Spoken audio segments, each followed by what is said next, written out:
हाय मेरे जेकेटी and welcome to edu captain channel once again. तो भैया आज से हमारा आगाज होने जा रहा है इकोनॉमिक्स की एकेडमिक वीडियोस का। और जैसा मैंने आप लोगों को प्रॉमिस किया था भैया, इकोनॉमिक्स में भी 80/80 का ऑब्जेक्टिव लेकर चलेंगे हम। और भैया तब तक हम चैन की सांस नहीं लेंगे जब तक हमारा इतना कॉन्फिडेंस नहीं हो जाए कि भैया ला दो पेपर, जो मर्जी सेट ला दो, जहां मर्जी से पेपर ला दो, 80/80 खींच के ही रहेंगे। शेड्यूल आप लोगों का पूरा तैयार हो रखा है, वो मैंने वीडियो में कवर कर लिया था भैया, देख लो। ठीक है, ये सारा का सारा कवर करूंगा, साथ में आपकी अदर वीडियोस भी आती रहेंगी, प्रैक्टिस क्वेश्चन जलते रहेंगे, ये प्रॉपर नोट्स के साथ ईच एंड एवरीथिंग। और जिसने अभी तक मेरा टेलीग्राम चैनल ज्वाइन नहीं करा है भैया, कृपया करके ज्वाइन कर लो। देख लो भैया, बच्चों की वार्तालाप स्टार्ट हो चुकी है, इसमें डिस्कशन चल रहे हैं, आपस में डाउट्स क्लियर हो रहे हैं और काफी हेल्प होती है। ये मैं आपको पर्सनल एक्सपीरियंस से बता दूं, आपस में एक दूसरे के डाउट सॉल्व करने से। ठीक है, तो आज का जो हमारा ऑब्जेक्टिव है वो है नेशनल इनकम, 10 मार्क्स का आता है। और सबसे बड़ी प्रॉब्लम पता है क्या है, बच्चे ना इसमें एक्सटेंसिव प्रैक्टिकल प्रैक्टिस कर लेते हैं कि सर प्रैक्टिकल बहुत आता है इसमें से, ये वो आजकल आ ही नहीं रहा। आप पिछले पास पेपर्स कोई भी उठा के देख लो, 3 नंबर मैक्स टू मैक्स, वो भी ऑप्शन दे देते हैं थ्योरी के साथ में। ठीक है, तो इतनी प्रैक्टिकल की तैयारी नहीं करनी है आप लोगों ने, मतलब प्रैक्टिकल करना है लेकिन इतना नहीं करना कि भैया थ्योरी को एकदम ही आपने जो है ओवरसाइट कर दिया। इतना गलती मत करना, थ्योरी बहुत ज्यादा इंपॉर्टेंट है। आप इसके जब प्रैक्टिस क्वेश्चन देखोगे तो आपको पता चलेगा मैंने कितने जो है थ्योरी क्वेश्चन डाले और सारे के सारे प्रीवियस ईयर आए हुए क्वेश्चन है, ये बात मैं आपको बता दूं। ठीक है, चलो तो विदाउट वेस्टिंग मच टाइम जल्दी से स्टार्ट करते हैं। तो आज का जो हमारा ऑब्जेक्टिव है वो है नेशनल इनकम। ठीक है, जो नेशनल इनकम चैप्टर है बहुत ही इजी चैप्टर है, बस ध्यान से समझना, जितना जितना जैसे जैसे बताऊं वैसे करना, रैपिड रिवीजन करेंगे इसकी। ठीक है, तो नेशनल इनकम बेसिकली होता क्या है, नेशनल इनकम समझने से पहले हम ये समझेंगे कि हमारी कंट्री में जो है इनकम कैसे घूमती है। ठीक है, देखो एक जगह इनकम बनती है, ठीक है, फिर वो घूमती है, मतलब हमारे ही एलिमेंट्स के बीच में इनकम घूमती जा रही है, कहीं ऊपर से पैसा नहीं बरस रहा है। Basically circular flow of income में बताया गया है कि there is mutual dependency on the in between the elements of the society. एक सर्विस देगा, वो सर्विस को यूज करके पैसा बनाएगा। ठीक है जी, वो फिर पैसा उस बंदे को देगा जिसकी सर्विस ली है, फिर वो बंदा उसको वापस पैसा देगा उससे सामान खरीदने के लिए। ये सारा आपका national circular flow of income में बताया गया। देखो ये डायग्राम है, जब भी बड़ा मार्क्स का क्वेश्चन आता है सर्कुलर फ्लो ऑफ इनकम, आपको हमेशा डायग्राम के साथ बताना है। देखो हमारे जो सिलेबस में है सिर्फ 2 सेक्टर इकोनॉमी है, एक है हाउस होल्ड और दूसरी है बिजनेस फर्म। वैसे 3, 4, 5 आप आगे जाके सब पढ़ने वाले हैं। अगर मैं हाउस होल्ड्स की बात करूं यहां पर, तो हाउस होल्ड जो है सबसे पहले अपनी फैक्टर सर्विसेज प्रोवाइड कराते हैं बिजनेस फर्म्स को, सो that they can produce goods and services. Factor services 4 form में होती है, एक होता है लेबर, दूसरा होता है लैंड, तीसरा होता है कैपिटल एंड चौथा होता है एंटरप्रेन्योरशिप। ये 4 टाइप की आपकी कैपिटल सर्विसेज और ये 4 टाइप की आपकी फैक्टर सर्विसेज होती है, जिसको यूज करके जो है बिजनेस फर्म जो है गुड्स एंड सर्विसेज बनाते हैं। बिना इसके goods and services banana possible नहीं है, रॉ मटेरियल्स अपने आप जो है फिनिश गुड में कन्वर्ट नहीं हो जाएंगे। ठीक है, अच्छा बिजनेस फर्म जो है ये गुड्स एंड सर्विसेज यहां पर बनाते हैं, फिर इन गुड्स एंड सर्विसेज को बेचकर जो पैसा आता है वो वापस इनको फैक्टर पेमेंट के रूप में दिया जाता है। देखो यहां पर पहला जो है इनकम का सोर्स जो है बन गया है, यहां पर इनकम डेवलप हो चुकी है। ठीक है, तो इसको बोला जाता है फैक्टर पेमेंट, जिसमें लेबर के बदले होती है वेजेस, लैंड के बदले होता है रेंट, कैपिटल के बदले होता है इंटरेस्ट एंड एंटरप्रेन्योरशिप के बदले होता है प्रॉफिट। अच्छा मैं एक और चीज बता दूं, ये सर्कुलर फ्लो ऑफ इनकम पढ़ रहे हैं, इसी से आपके 3 मेथड बनने वाले नेशनल इनकम के। मैं दोबारा रेफरेंस दूंगा तो ध्यान से समझना इसको। ठीक है, तो सबसे पहले हाउस होल्ड ने फैक्टर सर्विसेज दी, बदले में बिजनेस फर्म ने उन्हें फैक्टर पेमेंट दी। अच्छा हाउस होल्ड क्या करेंगे, अल्टीमेटली बंदा बाहर काम क्यों करता है जाकर, ठीक है, क्यों जो है जॉब करता है, इंप्लॉयमेंट करता है, प्रोफेशन करता है, बिजनेस करता है, सो दैट वो अपनी नीड्स पूरी कर सके जो गुड्स एंड सर्विसेज से होती है। तो जो हाउस होल्ड के पास पैसा आएगा वो वापस पैसा इनको दे देंगे, वो वापस पैसा इनको दे देंगे और बदले में इन्हीं के बनाए हुए गुड्स एंड सर्विसेज जो है इनसे ले लेंगे। हम क्या पढ़ रहे हैं, ये मैक्रो के अंडर हम कंसेप्ट पढ़ रहे हैं। तो हमारे लिए सारे जितने भी सोसाइटी के एलिमेंट है, सारे जो फैक्टर सर्विस दे रहे हैं वो 1 ही काउंट होंगे, हम इंडिविजुअल लेवल पे उनकी स्टडी नहीं कर रहे हैं। ये मैक्रो इकोनॉमिक्स की खासियत है। ठीक है, तो आपने एक चीज नोटिस करी कि भैया पैसा पहले यहां गया, फिर यहां गया, फिर वो फैक्टर सर्विस देंगे, फिर पैसा यहां जाएगा, फिर वापस यहीं जाएगा। ठीक है, तो इसी को बोलते हैं, देखो सर्कुलर ही घूमी जा रहा है, इसलिए इसका नाम पड़ा है सर्कुलर फ्लो ऑफ इनकम। ठीक है, जिसमें आपने देखा कि अपर पार्ट ऑफ फिगर में सबसे पहले आपकी कैपिटल सर्विसेज गई और उसके बदले में पेमेंट हुई, जिसको हम फैक्टर पेमेंट बोलते हैं, जो हाउस होल्ड के पॉइंट ऑफ व्यू से फैक्टर इनकम कहलाती है। अगर यही मैं देखूं जो आपका लोअर पार्ट ऑफ वो होता है डायग्राम, उसमें आपने देखा कि उन्होंने वही पैसा जो है वापस फर्म्स को दे दिया, so so that they can do their consumption expenditure, अपनी गुड्स एंड सर्विस लेकर अपनी नीड्स, अपनी वांट्स को सेटिस्फाई कर सकें। ठीक है, तो ये आपका पूरा जो होता है सर्कुलर फ्लो ऑफ इनकम होता है। उसके बाद इसमें जो मेन पढ़ने वाला है वो है कि 3 फेजेस में आपका सर्कुलर फ्लो ऑफ इनकम होता है। सबसे पहला होता है जनरेशन फेज, जहां पर गुड्स एंड सर्विसेज बेचकर इनकम जनरेट करी जाती है। गुड्स एंड सर्विसेज बने, फैक्टर सर्विसेज यूज करके उनको बेचा, इनकम जनरेट हुई, इसीलिए इसका नाम है जनरेशन फेज। फिर उस जो इनकम जनरेट हुई है उसको वापस डिस्ट्रीब्यूट कर देते हैं, ठीक है, in the sources of factor services. जिन्होंने फैक्टर सर्विसेज दी उनको वापस जो है अपनी फैक्टर पेमेंट दे देते हैं, और फिर वापस जो है वो फैक्टर पेमेंट को यूज करके एक्सपेंडिचर करते हैं ऑन गुड्स एंड सर्विस। तो 3 फेज है, generation, distribution and expenditure phase. Type of circular flow में जाए जिसमें नॉर्मली जो है आपका डिफरेंस आ जाता है, एक होता है रियल फ्लो और दूसरा होता है नॉमिनल फ्लो। ठीक है, एक होता है रियल, दूसरा होता है नॉमिनल, जिसको मनी फ्लो भी बोलते हैं। देखो रियल फ्लो क्या है, सबसे पहले मनी फ्लो समझ लो, रियल फ्लो समझ जाओगे। जहां पर मनी का आपस में एक्सचेंज हो रहा है वो मनी फ्लो हो गया। तो सबसे पहले उन्होंने फैक्टर पेमेंट दी, ठीक है जी, और फिर उन्होंने कंजम्पशन एक्सपेंडिचर किया। इन 2 ट्रांजैक्शन में पैसे की अदला बदली हुई थी, तो ये होता है आपका मनी फ्लो, जिसका नाम नॉमिनल फ्लो भी होता है। अच्छा, यही समझ लो अब रियल फ्लो में, अगर मनी फ्लो समझ आ गया जो सिर्फ पैसे का देख रहा है, तो रियल फ्लो में क्या होता है, सिर्फ और सिर्फ नॉन पैसे का देता है, मतलब गुड्स एंड सर्विसेज की बात करता है वो। तो जब भी there is exchange of goods and service between households and firms, ठीक है, तो वो रियल फ्लो में आ जाता है। तो सबसे पहले हाउस होल्ड ने फर्म्स को क्या दी थी, फैक्टर सर्विसेज, और फिर उसके बाद फर्म्स ने हाउस होल्ड्स को क्या दिए थे, गुड्स एंड सर्विसेज। ये दोनों ट्रांजैक्शन रियल फ्लो में आ जाती है, ठीक है। और रियल फ्लो की हेल्प से ही पता चलता है कि हमारा ग्रोथ प्रोस्पेक्ट, ग्रोथ मैग्नीट्यूड कितना होगा, क्योंकि जितना ज्यादा फैक्टर सर्विसेज जाएंगी उतने ज्यादा गुड्स एंड सर्विसेज बनेंगे, उतना ज्यादा हमारा जीडीपी आएगा, उतनी ज्यादा ग्रोथ होगी। ठीक है, तो इसीलिए इससे पता चलता है। एजम्पशन जो है बहुत ईजी है, पढ़ लेना। इसमें अगला कंसेप्ट आता है आपका स्टॉक एंड फ्लो।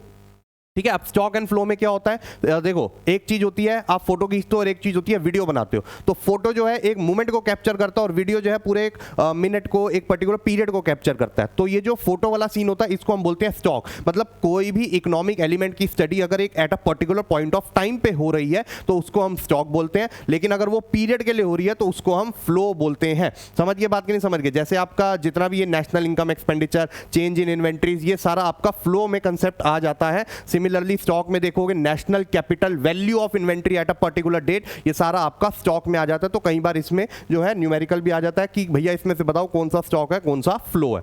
ठीक है, ये डिफरेंसेस पढ़ लेना, बहुत ईजी है, सारे आपको नोट्स में मिल जाएंगे लिंक में। ठीक है, हमारे टेलीग्राम चैनल पे, तो कृपया करके ज्वाइन कीजिएगा। चलो अगला आता है, अब यहां से बहुत इंपॉर्टेंट कंसेप्ट स्टार्ट होने लग जाएगा, जो कि सबसे पहला है आपका डोमेस्टिक टेरिटरी। देखो समझने के लिए, नेशनल इनकम समझने के लिए डोमेस्टिक टेरिटरी समझना बड़ा जरूरी है, तभी हम पता लगा पाएंगे कि हमारी टेरिटरी में इनकम कितनी बन रही है। ठीक है, अदरवाइज आप नेशनल इनकम पता नहीं लगा सकते। तो डोमेस्टिक टेरिटरी का मतलब क्या होता है, जो भी हमारी ज्योग्राफिकल बाउंड्रीज है, ठीक है जी, जो भी हमारी ज्योग्राफिकल बाउंड्रीज है वो हमारी डोमेस्टिक टेरिटरी कहलाती है, जहां तक हमारा पॉलिटिकल पावर्स रहती है। ठीक है, लेकिन national income point of view से ये वाली चीजें भी हमें जो है इंक्लूड करनी होती है हमारी डोमेस्टिक टेरिटरी में। जैसे कि जितनी भी शिप्स एंड एयरक्राफ्ट्स हैं जो हमारी कंट्री द्वारा ऑपरेटेड हैं लेकिन वो बाहर जाती हैं, जैसे जितने भी एयरलाइंस हैं, इंटरनेशनल एयरलाइन, जैसे अब एयर इंडिया है, वो हमारी इंडिया की कंपनी है। ठीक है, तो एयर सर्विसेज के लिए अपना, उसके लिए, ठीक है, एरोप्लेन के लिए, तो वो बाहर जाता है इंटरनेशनल फ्लाइट्स के लिए। तो इसका मतलब वो नहीं वो उस टेरिटरी में है, वो प्लेन अभी भी हमारी टेरिटरी का पार्ट माना जाएगा। And same goes for ships, ships में भी यही होता है। अगर हम बात करें दूसरे में, फिशिंग वेसल्स, ऑयल और नेचुरल गैस रिग्स, ठीक है, आप देखोगे, देखो हमारा जो एरिया होता है वो 12 नॉटिकल माइल्स तक होता है वाटर्स में। ठीक है जी, जितने भी आपके आसपास जो सराउंडेड वाटर बॉडीज हैं उसमें 12 नॉटिकल माइल्स तक होता है। उसके बाद सारा इंटरनेशनल होता है, उस पर हमारी पावर नहीं होती है। लेकिन अगर वो विद परमिशन इंटरनेशनल वाटर्स में गए हैं, फिशिंग वेसल लेकर, फिश के लिए, फिशिंग के लिए, oil and natural gas rigs, oil निकालने के लिए, वो विद परमिशन, तो वो भी हमारी टेरिटरी का ही पार्ट माना जाता है।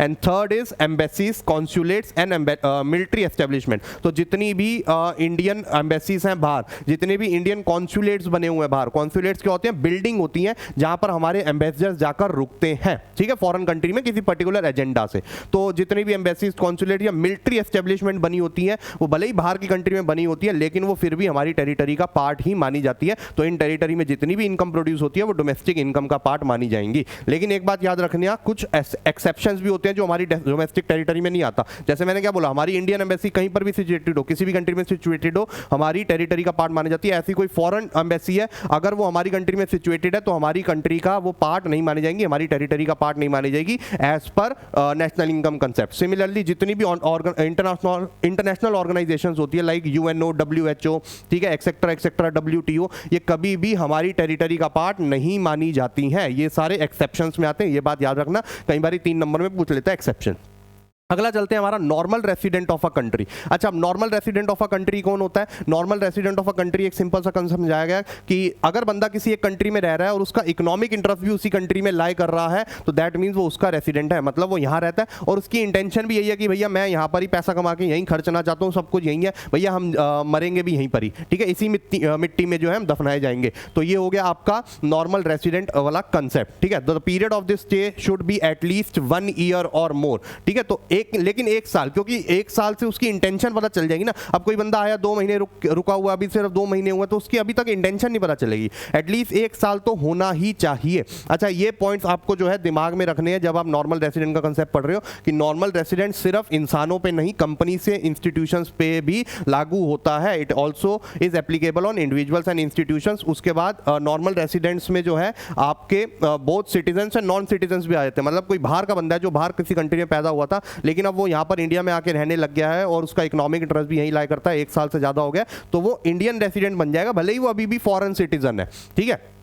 सिमिलरली जितनी भी इंटरनेशनल बॉडीज हैं वो हमारे जो है हमारा रेसिडेंट नहीं काउंट होती है। They are not considered as residents of a country in which date they operate. अगर WTO, WHO का कोई ब्रांच यहाँ पर खुला हुआ इंडिया में तो वो हमारा रेसिडेंट का पार्ट नहीं माने जाएंगे, लेकिन उसके अंदर जो स्टाफ काम कर रहा होता है, ठीक है, वो हमारी टेरिटरी का पार्ट ही, सॉरी, हमारा ही नॉर्मल रेसिडेंट वो काउंट होता है। तो जितने भी इंडियन हैं अगर वो WTO की इंडियन ब्रांच में काम कर रहे हैं तो वो इंडियन रेसिडेंट ही माने जाएंगे, ये बात याद रखिएगा। लेकिन अगर कोई फॉरेन स्टाफ है तो उसको अगर 1 साल से ज्यादा हुआ तभी वो इंडियन रेसिडेंट माना जाएगा, अदरवाइज नहीं माना जाएगा, ठीक है। उसके अलावा एम्बेसी वाला कंसेप्ट जो है वो बहुत इंपॉर्टेंट होता है। इसमें जितने भी आपके लोकल इंप्लॉयज हैं वर्किंग इन फॉरेन एम्बेसीज, मतलब इंडिया में अगर कोई अमेरिकन एम्बेसी है उसके अंदर कोई इंडियन काम कर रहा है तो वो इंडियन रेसिडेंट ही माना जाएगा। इसका मतलब है जितने भी फॉरेन जो स्टाफ है, जैसे अमेरिका से भी आते हैं अमेरिकन एम्बेसी में काम करने के लिए जो इंडिया में सिचुएटेड है, तो वो हमारा जो रेसिडेंट नहीं माना जाएगा।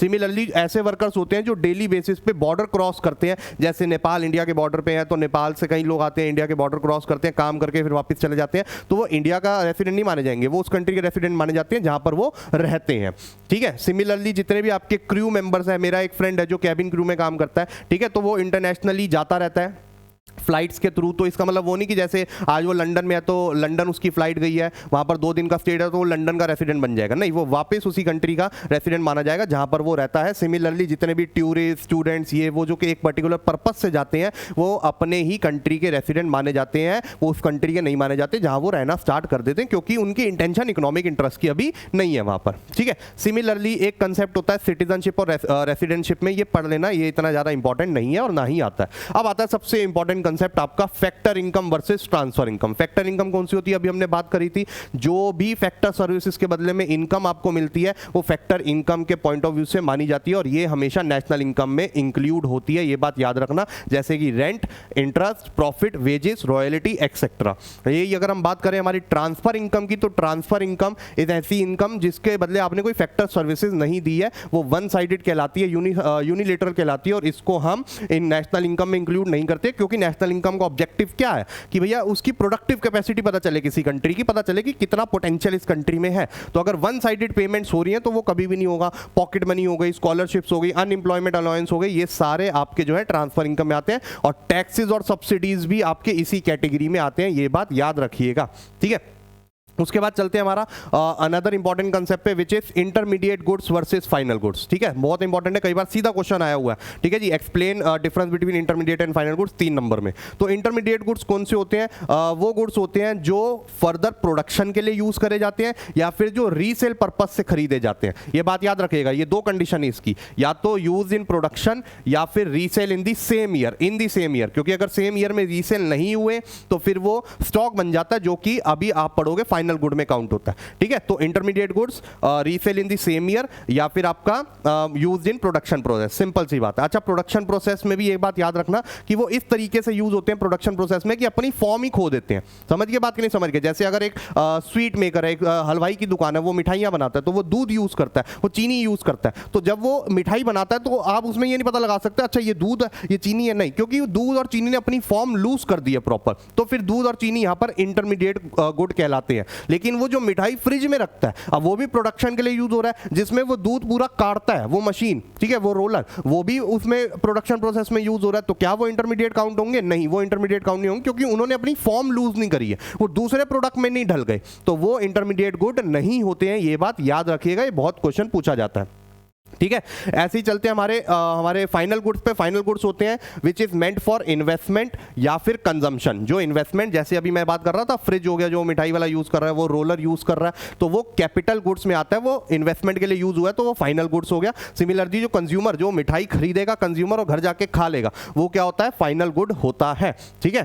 तो ये सारे आपको एग्जाम्पल दिए हुए इंटरमीडिएट एंड फाइनल में, बहुत ईजी है, समझ लेना, पढ़ लेना। उसके बाद फाइनल गुड्स भी अभी आपने पढ़े, दो टाइप के होते हैं, ठीक है। एक होता है आपका कंज्यूमर गुड और दूसरा होता है कैपिटल गुड। ये दोनों फॉर्म ऑफ फाइनल गुड्स ही हैं, ये फाइनल गुड्स ही है, ठीक है। तो कंज्यूमर गुड्स जो कि ऑब्वियसली कंज्यूमर अपने कंजम्पशन पर्पस के लिए खरीदता है, और आपके कैपिटल गुड्स जो ऑब्वियसली इन्वेस्टमेंट पर्पस के लिए खरीदे जाते हैं। कंज्यूमर गुड्स भी 3 कैटेगरी में डिवाइड होते हैं, बट इतना वो डीप में नहीं पूछता है, ठीक है। अब चलते हैं हमारा इन्वेस्टमेंट या फिर कैपिटल फॉर्मेशन। अब यहां से आपके जो है कन्वर्जन फॉर्मूला स्टार्ट हो जाएंगे, बहुत इंपॉर्टेंट है, ध्यान से समझना, ठीक है। इन्वेस्टमेंट या फिर अगर कैपिटल फॉर्मेशन पे मैं आऊं, तो इन्वेस्टमेंट क्या होता है? जब भी आप कोई कैपिटल एसेट खरीदते हो उसको इन्वेस्टमेंट बोलते हैं, ठीक है। तो इन्वेस्टमेंट और capital formation refers to net addition made to capital stock. जितने भी मशीन, स्ट्रक्चर, इक्विपमेंट जो आपके प्रोडक्शन प्रोसेस में हेल्प करते हैं, ईजी बना देते हैं आपका प्रोडक्शन प्रोसेस, ठीक है। दो टाइप की इन्वेस्टमेंट होती है, एक होता है फिक्स्ड इन्वेस्टमेंट, दूसरा होता है स्टॉक इन्वेस्टमेंट। जितने भी आप फिक्स्ड एसेट्स खरीदते हैं, जो अकाउंटिंग डेफिनेशन में आप फिक्स्ड एसेट पढ़ते हैं ना, वो वाले,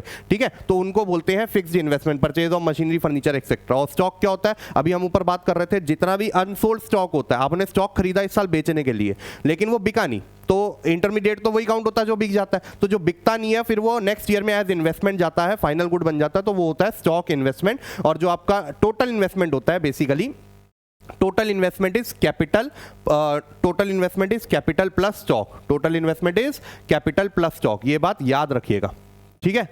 इसके बाद चलते हैं हमारा change in stock. Change in stock कैसे निकालते हैं? क्योंकि सारा स्टॉक इस साल का नहीं होता, तो हम चेंज इन स्टॉक ऐड करते हैं, which is closing stock minus opening stock. Opening stock क्या होता है? जो पिछले साल का होगा, वो इस साल में काउंट नहीं होगा। तो change in stock is equal to closing stock of raw material minus opening stock of raw materials. अगली चीज आती है आपकी डेप्रीसिएशन, ठीक है। हमें सिर्फ जो है, हमें ग्रॉस इन्वेस्टमेंट नहीं देखनी है, हमें नेट इन्वेस्टमेंट देखनी है। तो उसके लिए डेप्रीसिएशन समझना बड़ा जरूरी है। देखो, जितने भी आप फिक्स्ड एसेट खरीदते हैं, फिक्स्ड कैपिटल खरीदते हैं, उसकी जो है आप यूज कर करके उसकी वैल्यू कम करते हैं, या फिर इफ्लक्स ऑफ टाइम से उसकी वैल्यू कम होती है, या फिर उसकी एक्सपेक्टेड ऑब्सोलेंस हो जाती है। जब कोई नई टेक्नोलॉजी आती है तो पुराने वाली की वैल्यू कम होती है। तो जितनी भी ये फॉल इन दी वैल्यू होती है, इसको हम डेप्रीसिएशन बोलते हैं, ठीक है। तो ये होता है आपका डेप्रीसिएशन। अच्छा, एक होता है एक्सपेक्टेड ऑब्सोलेंस और दूसरा होता है अनएक्सपेक्टेड ऑब्सोलेंस। अनएक्सपेक्टेड ऑब्सोलेंस होता है जो बेसिकली आप एक्सपेक्ट नहीं कर सकते, जो बेसिकली थेफ्ट, एक्सीडेंट, इन सबसे आप इनकी इंश्योरेंस जरूर करा सकते हो, पहले से प्रिपेयर रह सकते हो, but it is not called depreciation, it is called capital loss. अब आते हैं हमारे पहले कन्वर्जन फॉर्मूला पे, which is gross investment versus net investment. जब हम सिर्फ एडिशन देख रहे हैं कैपिटल गुड्स में, ठीक है, तो वो होता है आपका ग्रॉस इन्वेस्टमेंट, कि इस साल, पिछले साल एक गाड़ी थी, इस साल एक और गाड़ी होगी, तो 2 गाड़ी हो गई, तो एक जो इस साल और खरीदी वो ग्रॉस इन्वेस्टमेंट होगी। लेकिन जो पिछले वाले की वैल्यू कम हुई, जब हम वो सबट्रैक्ट कर देते हैं हमारी, तो वो बन जाता है आपका नेट इन्वेस्टमेंट। तो बेसिकली हमने देखा जो ग्रॉस और नेट है उसमें मेन डिफरेंस है डेप्रीसिएशन का। तो बेसिकली जब भी हमें नेट वैल्यू चाहिए हो, तो हम ग्रॉस में से डेप्रीसिएशन माइनस कर देंगे, तो हमारा क्या आ जाएगा?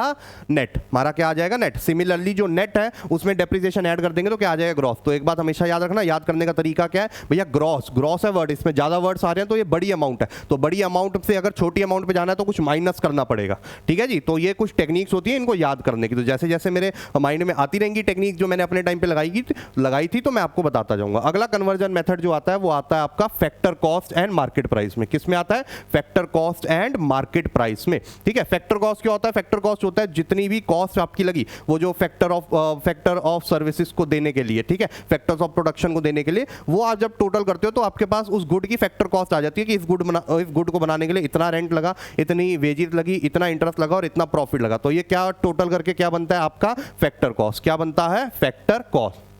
ठीक है, लेकिन मार्केट में उस फैक्टर कॉस्ट पे प्राइस नहीं बिकता, गवर्नमेंट इंटरवीन करती है और गवर्नमेंट अपना टैक्स लगा देती है या फिर सब्सिडी देकर कम कर देती है उस गुड की वैल्यू, तो वो बन जाता है आपका मार्केट प्राइस। क्या बन जाता है? Market price. ठीक है, तो हमारा जो अगला कन्वर्जन फॉर्मूला होता है वो इसी के बीच में होता है। ठीक है, विच इज जो भी आपका मार्केट प्राइस है, जो भी आपका मार्केट प्राइस है, अगर हमें वो पता लगाना है तो सबसे पहले हमें ये पता लगाना पड़ेगा क्या कॉस्ट है। ठीक है, सिंपल सा देखो लॉजिक क्या है इसको याद करने का। कॉस्ट मतलब हमें कितने का पड़ रहा है, मार्केट प्राइस हम कितने का बेच रहे हैं, तो ऑब्वियसली उसमें कुछ ऐड होगा तब जाके तो मार्केट प्राइस ज्यादा आएगा ना। ठीक है, अब वो ऐड क्या होता है? Net IT. क्या होता है? Net IT. Net IT is indirect tax minus subsidy. जितना भी गवर्नमेंट इनडायरेक्ट टैक्स लगाती है सो दैट वो उस पर टैक्स कलेक्ट कर सके और वो गुड की वैल्यू को बढ़ा देता है, तो वो प्लस हो गया। और कई बार जो है गवर्नमेंट एसेंशियल कमोडिटीज पे सब्सिडीज दे देती है, तो वो सब्सिडीज सब्ट्रैक्ट होती है, वो गुड की वैल्यू को कम कर देती है, तो इसलिए माइनस सब्सिडी। तो जब भी कॉस्ट से मार्केट प्राइस पे जाना, मार्केट प्राइस हमेशा ज्यादा होगा, मार्केट में तो महंगा बिकेगा, सप्लायर को तो सस्ता मिलेगा, तो उसमें हम कुछ ऐड करेंगे। तो अगेन ये तरीका है आपका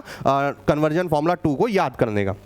moving on to conversion formula 3, इसमें आया था domestic versus national. Domestic income वो इनकम होती है जो हम हमारी टेरिटरी के अंदर कमा रहे हैं, जो अभी हमने कंसेप्ट पढ़ा था, लेकिन नेशनल इनकम वो होती है जो हमारे रेसिडेंट कमा रहे हैं, और दोनों की अपना रेलेवेंस होता है। लेकिन जब भी हमें डोमेस्टिक इनकम से नेशनल इनकम पे जाना है तो ऑब्वियसली डोमेस्टिक मतलब सिर्फ हमारी टेरिटरी में, और नेशनल मतलब जो हमारे रेसिडेंट कमा रहे हैं, भले ही वो टेरिटरी के बाहर कमा रहे हैं। तो मतलब नेशनल सुनने में ऐसा लग रहा है कि वो ज़्यादा आंसर आएगा और डोमेस्टिक का कम आएगा, तो डोमेस्टिक में जब हम कुछ ऐड करेंगे तब जाकर तो नेशनल निकल के आएगा। And it is not compulsory कि हमेशा नेशनल ही ज्यादा रहे, नहीं। कई बार क्या होता है, एनएफआईए क्या होता है? Factor income from abroad minus factor income paid to abroad. मतलब जितने हमारे रेसिडेंट्स ने बाहर से पैसा कमाया, ठीक है, इसमें आपकी factor income receive from abroad में it is through income through property and entrepreneurship, income through आपकी फैक्टर सर्विसेज भी आ जाती हैं डिफरेंट। उसके बाद हमने जितना फॉरेनर्स को पे करा बाहर, वो सब ट्रैक करते हैं। तो अगर आपका फीटा, इसको क्या बोलते हैं? FITA, factor income to abroad, और ये होता है फीफा। अगर फीटा ज्यादा है फीफा से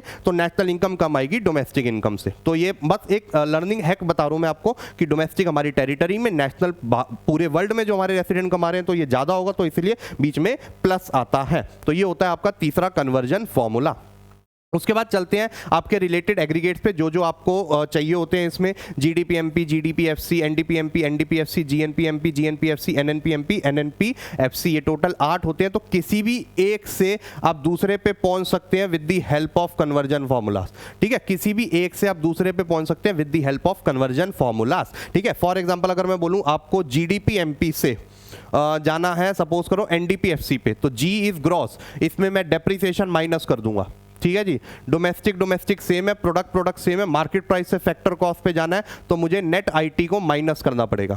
ठीक है, क्योंकि ग्रॉस मुझे पता है बड़ा होता है, नेट छोटा होता है, मेरे को छोटे वाला चाहिए तो माइनस कर दिया। एमपी ज्यादा होता है, एफसी कम होता है, मेरे को छोटे वाला चाहिए तो नेट आईटी माइनस कर दिया। तो ये टेक्निक्स होती हैं इनको पहुंचने की। ठीक है, मूविंग ऑन, ये इतना इंपॉर्टेंट नहीं है, ये इतना नहीं पूछते हैं। Moving on to our next concept which is आपका जो भी ये जो आपके मेथड्स आएंगे अब यहाँ पर।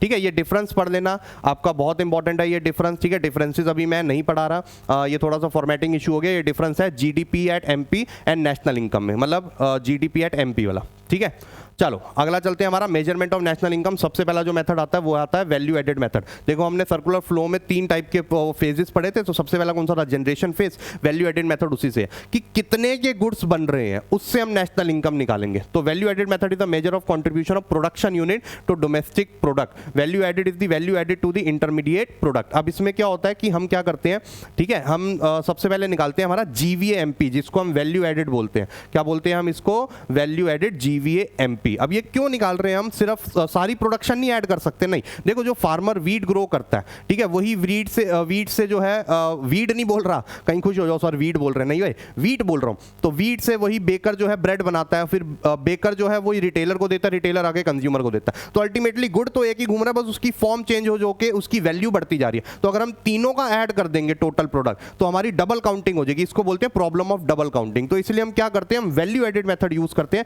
जिसमें हम value of output her production level पे, हर जो प्रोडक्शन बाउंड्री पे आपका जो वैल्यू ऑफ आउटपुट बना रहा है वो बंदा, उसमें से उसको इंटरमीडिएट कंजम्पशन कितना लग रहा है वो हम माइनस कर देते हैं, तो हमारे पास आ जाता है जीवीएमपी। इससे जो आपकी प्रॉब्लम होती है डबल काउंटिंग की वो रिमूव हो जाती है। ठीक है, अच्छा वैल्यू ऑफ आउटपुट जो है इतना आसान नहीं होता। इंटरमीडिएट कंजम्पशन, फाइनल कंजम्पशन हमने पढ़ लिया, बट आपको पेपर में कैसे आइडेंटिफाई करने को मिलेगा ये, जो भी आपको दिया हो परचेज ऑफ रॉ मटेरियल्स, अगर सीधा दे दिया इंटरमीडिएट कॉस्ट या इंटरमीडिएट कंजम्पशन तो वेल एंड गुड, नहीं दिया तो परचेज ऑफ रॉ मटेरियल्स। उसके अलावा जो आपका फैक्टर सर्विसेज को छोड़कर जो भी खर्चा है, फैक्टर सर्विसेज, फैक्टर पेमेंट को छोड़कर, इसमें रेंट मत ले लेना, इसमें इंटरेस्ट मत ले लेना, इसमें प्रॉफिट मत ले लेना, इसमें वेजेस एंड सैलरीज मत ले लेना। तो उसके अलावा अगर कोई पावर का खर्चा लग रहा है, ठीक है, उसके अलावा कोई लाइटिंग का खर्चा लग रहा है, कुछ भी एक्स्ट्रा खर्चा लग रहा है, रिपेयर्स का खर्चा लग रहा है, ये सारा आपका इंटरमीडिएट कंजम्पशन में काउंट हो जाता है।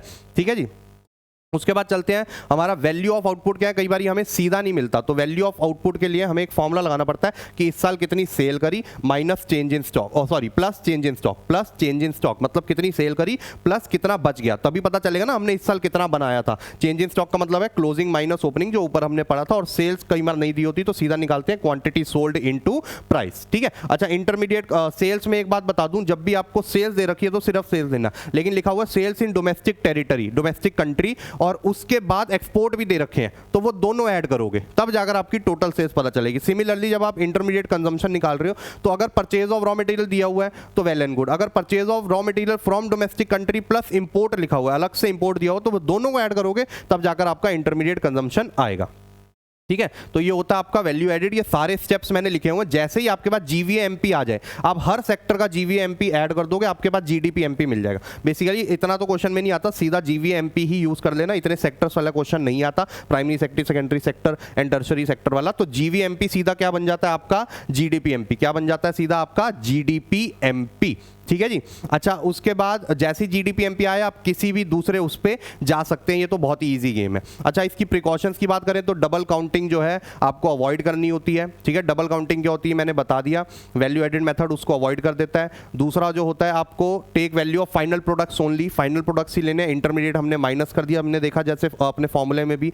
ओन अकाउंट प्रोडक्शन भी काउंट करनी है, भले ही कुछ फार्मर्स होते हैं जो सब्सिस्टेंस फार्मिंग करती है, जो इंडियन इको में मैं आपको पढ़ाऊंगा, तो वो ओन अकाउंट मतलब सिर्फ उतना ही बनाते हैं जितना अपने लिए, मतलब जितना भी बनाते हैं उसमें से कुछ अपने लिए रख लेते हैं, तो वो भी काउंट होगा, क्योंकि we are focusing on production here, not कि कितना मार्केट में जा रहा है। ठीक है, उसके अलावा second hand sale of goods आपने काउंट नहीं करना होता है, और production of services for self consumption are not included, मतलब डोमेस्टिक सर्विस, कुछ ऐसी सर्विस जो आपने अपने लिए यूज करी है, kitchen gardening services of house wife, ये वो एक्सेट्रा काउंट नहीं होती है, क्योंकि आप उनकी अकाउंटेबिलिटी नहीं कर सकते हो, उसको आप मेजर नहीं कर सकते, उनकी कोई मार्केट वैल्यू नहीं होती। अब चलते हैं हमारे इनकम मेथड पे। अब इनकम मेथड में क्या होता है, अब एक तो हो गया जनरेशन फेज, दूसरा होता है डिस्ट्रीब्यूशन फेज। तो डिस्ट्रीब्यूशन फेज से जो इनकम जनरेट होती थी तो वो आपका इनकम मेथड में काउंट हो जाता है। तो इनकम मेथड में हम जितने भी हमारे फैक्टर्स ऑफ प्रोडक्शन है उनकी इनकम टोटल कर लेते हैं, ये सीधा हमारे पास डोमेस्टिक इनकम देता है। क्या देता है हमारे पास, डोमेस्टिक इनकम। ये बच्चों को याद होना चाहिए, कई बच्चों को यही याद नहीं होता भैया किससे कौन सा एग्रीगेट आता है। तो वैल्यू एडेड मेथड से जीडीपीएमपी, इससे आता है आपका एनडीपीएफसी जो कि डोमेस्टिक इनकम होता है,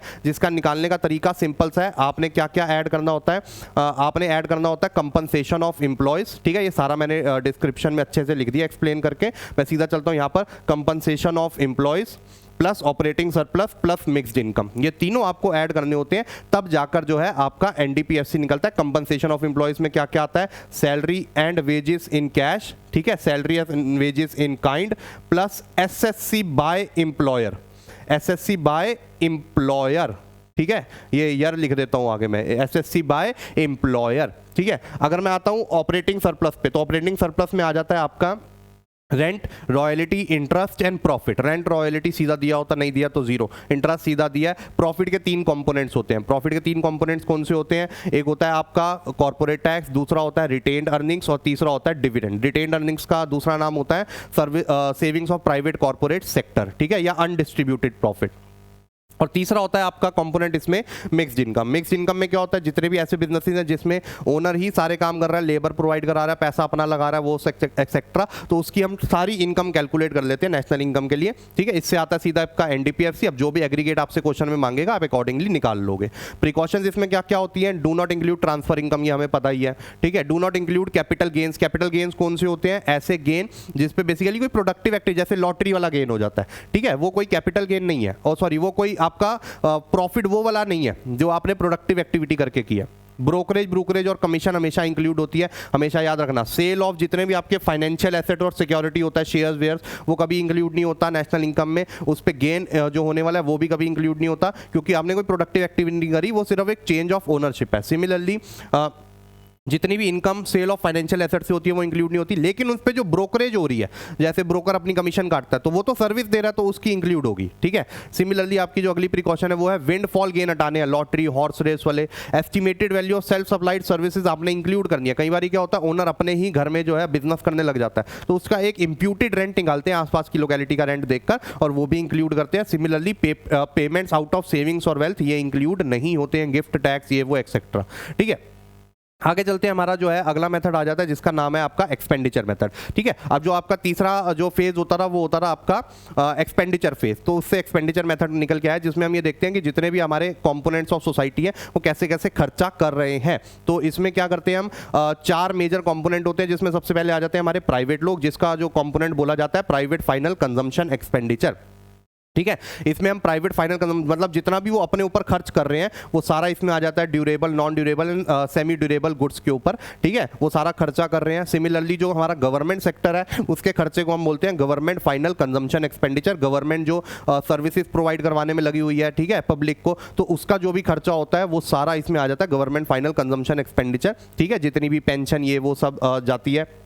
उसके अलावा आपका आ जाता है ग्रॉस डोमेस्टिक कैपिटल फॉर्मेशन, जिसको हम ग्रॉस इन्वेस्टमेंट जो भी हम ऊपर पढ़ के भी आ रहे हैं, ये फर्म्स के पॉइंट ऑफ व्यू से है। इसमें जितना भी फर्म जो है कैपिटल एसेट्स खरीदती हैं या फिर जो उनका अनसोल्ड स्टॉक रह जाता है वो सारा इसमें आ जाता है। ये 2 कंपोनेंट्स में बनता है, एक होता है gross domestic fix capital formation और दूसरा होता है चेंज इन स्टॉक। ये दोनों ऐड करोगे तब जाकर आपके पास आता है gross domestic capital formation. And the last इसमें कंपोनेंट आता है आपका नेट एक्सपोर्ट, मतलब बाहर कितना हमने यहाँ से माल भेजा माइनस बाहर से कितना हमने यहाँ खरीदा, मतलब एक्सपोर्ट माइनस इंपोर्ट, ठीक है।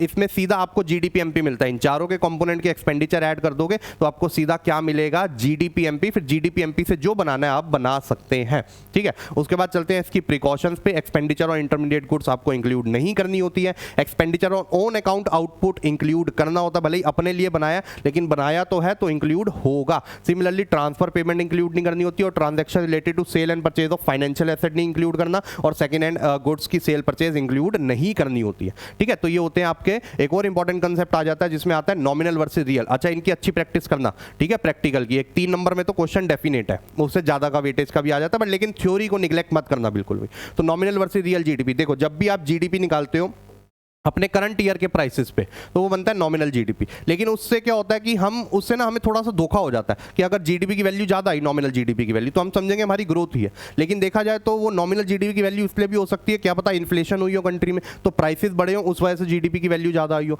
तो इसलिए उस जो है रियल जीडीपी काफ़ी हेल्प करता है जो बेस ईयर के प्राइसेस को लेता है। तो national income at current year price and national income eight base year price constant price, यही इसमें मेन डिफरेंस होता है। और ज़्यादा अच्छा इंडिकेटर कौन सा है, रियल जीडीपी, ठीक है, या फिर national income at constant price. अच्छा, जब भी हमें नॉमिनल जीडीपी दिया हो तो हम रियल जीडीपी निकाल सकते हैं इजीली, बहुत इजी है। इसमें हमने कुछ भी नहीं करना, जो भी आपका nominal income upon current price index, जिसको हम जीडीपी, अगर ये जीडीपी के पॉइंट ऑफ व्यू से देखोगे तो real GDP is equal to nominal GDP upon GDP deflator, ठीक है, या फिर प्राइस इंडेक्स भी बोलते हैं इसको, बात एक ही है, इनटू 100। जीडीपी डिफ्लेटर क्या होता है, बेसिकली वो जो है प्राइस फ्लक्चुएशंस को रिमूव कर देता है, ठीक है। तो इसीलिए हमारे पास हेल्प हो जाती है रियल जीडीपी निकालने की, ठीक है। ये डिफरेंस पढ़ लेना बहुत इजी है। Better indicator again real GDP है, क्वेश्चन कई बार आया हुआ है, ठीक है। अब चलते हैं जीडीपी वर्सेस वेलफेयर में। बहुत इंपॉर्टेंट है जीडीपी वर्सेस वेलफेयर कि क्या जीडीपी हम ये कंक्लूड कर सकते हैं कि अगर जीडीपी बढ़ा है तो हमारी कंट्री में लोगों का वेलफेयर भी बड़ा होगा। लेट्स सी कि नॉर्मली जीडीपी को हम वेलफेयर का इंडिकेटर तो मानते हैं, but there are some exception, जैसे कि सबसे पहला डिस्ट्रीब्यूशन ऑफ जीडीपी। जीडीपी बढ़ा है इसका मतलब ये नहीं है कि हमारे हर कंट्री में हमारी कंट्री के हर बंदे की इनकम बड़ी होगी या उसके पॉइंट ऑफ व्यू से जीडीपी बढ़ा होगा, नहीं नहीं, बिल्कुल भी नहीं। पर कैपिटा जीडीपी कम हुआ हो, क्या पता सिर्फ अमीर ज्यादा अमीर हो रहे हैं, गरीब अभी भी गरीब हो रहे हैं, जो अभी करंट हमारे देश की हालत चल रही है। तो डिस्ट्रीब्यूशन ऑफ जीडीपी उससे नहीं पता चलता, सिर्फ जीडीपी से। अगला नॉन मॉनिटरी एक्सचेंजेस, कई ऐसी सर्विसेज होती हैं जो हमारे वेलफेयर को इंप्रूव करती है लेकिन वो जीडीपी में इंक्लूड नहीं होती है। जैसे अगर मैं बात करूं, अभी मैं वीडियो रिकॉर्ड कर रहा हूं, घर जाऊंगा, मेरी मम्मी ने राजमा बनाई है, खाऊंगा मस्त अपना, ओ हो तृप्ति हो जाएगी, तो क्या वो मेरे वेलफेयर को इंप्रूव कर रहा है, बिल्कुल हो रहा है। लेकिन क्या वो जीडीपी में आएगा, आएगा? नहीं आएगा, बिल्कुल भी नहीं आएगा। अगर यही मैं बाहर होटल से खाता राजमा तो बाहर मैं पैसे देकर आता तब वो जीडीपी में इंक्लूड होता, लेकिन ये इंक्लूड नहीं होता क्योंकि ये नॉन मॉनिटरी ट्रांजैक्शन होती है, मार्केट में नहीं जाती, नॉन मार्केट ट्रांजैक्शन। तीसरा होता है चेंज इन प्राइस, जो अभी मैं बात कर रहा था। कई बार जीडीपी का आंसर सिर्फ इस वजह से ज्यादा आता है क्योंकि हो सकता है कि प्राइसेस बढ़ गए हो, तो ये होता है आपका चेंज इन प्राइस, जो कि हमें रियल पिक्चर नहीं दिखा रहा। लास्ट होता सेकंड लास्ट होता है एक्सटर्नैलिटीज, बहुत ज़्यादा इंपॉर्टेंट है। एक्सटर्नैलिटीज का मतलब है कुछ ऐसी चीज़ें जिसका इफेक्ट जो है वेलफेयर पे होता है लेकिन वो जीडीपी में नहीं आते, जिसमें दो टाइप के आते हैं, एक होता है पॉजिटिव एक्सटर्नैलिटीज, दूसरा होता है नेगेटिव। पॉजिटिव एक्सटर्नैलिटीज जो है हमारे वेलफेयर को इंप्रूव करते हैं लेकिन वो जीडीपी में नहीं आते। जैसे सपोज करो अब देखो दिल्ली के जितने भी पार्क्स हैं उनमें ना जिम लग गए हैं, तो अंकल आंटी मस्त बैठ के अपना एक्सरसाइज कर रहे होते हैं, गप्पे गुप्पे मार रहे होते हैं, वो ऐसे हैंडल उंडल चला रहे होते हैं उसका, ठीक है जी। आई होप बाकी पार्क्स में भी लग गया होगा। तो ये सारा जो है पॉजिटिव एक्सटर्नैलिटी पॉजिटिव इफेक्ट डाल रहा है आपके वेलफेयर पे, लेकिन जो है ये जीडीपी में इंक्लूड हो रहा है नहीं। यही अगर अंकल आंटी जिम के पैसे दे रहे होते तब इंक्लूड होता, ठीक है। सिमिलरली आपका होता है नेगेटिव एक्सटर्नैलिटी, जो हमारे वेलफेयर को हार्म पहुंचा रहा है लेकिन उसका कोई जो है पेनल्टी नहीं लग रहा उन पे। जैसे जितना भी पॉल्यूशन निकलता है फैक्ट्रीज और इन सब से, तो उसको हमारी एयर क्वालिटी को इतना खराब कर देता है, लेकिन वो हमारे वेलफेयर को हार्म पहुंचा रहा है, लेकिन क्या वो जीडीपी में इंक्लूड हो रहा है? नहीं। अगर यही फाइन लगता तो इंक्लूड होता। एंड लास्ट आ जाता है रेट ऑफ पॉपुलेशन ग्रोथ। कई बारी जो है जीडीपी बढ़ रहा है, वो अच्छा सिग्नल है और करंट रियल रीजंस की वजह से ही बढ़ रहा है, लेकिन पॉपुलेशन उससे ज़्यादा से बढ़ रही है तो per capita availability of GDP कम हो जाती है, तो वो भी एक गलत पिक्चर जो है होती है हमारी कंट्री के लिए, ठीक है। तो ये था आपका पूरा नेशनल इनकम। अब प्रैक्टिस क्वेश्चन में देखो आपके सामने एक प्रैक्टिकल करता हूँ, एक थ्योरी डिस्कस करता हूँ। Calculate intermediate consumption from the following. Gross value of output उसने हमें दे दिया, ठीक है जी। Net value added at factor cost उसने हमें दे दिया, सब्सिडीज दे दी और उसने वो दे दिया। मुझे अच्छे से पता है कि इंटरमीडिएट कंजम्पशन जो है मेरे इस वाले फॉर्मूले में यूज होता है, GVA MP is equal to value of output minus intermediate consumption. ये मुझे निकालना है, ठीक है। वैल्यू ऑफ आउटपुट मुझे उसने दे रखा है, जीवीए एमपी मुझे बस किसी तरीके से पता चल जाए, जो मुझे पता चलेगा net value edit and factor cost से, ठीक है। तो ये देखो मैंने आप लोगों के लिए सॉल्व किया हुआ है।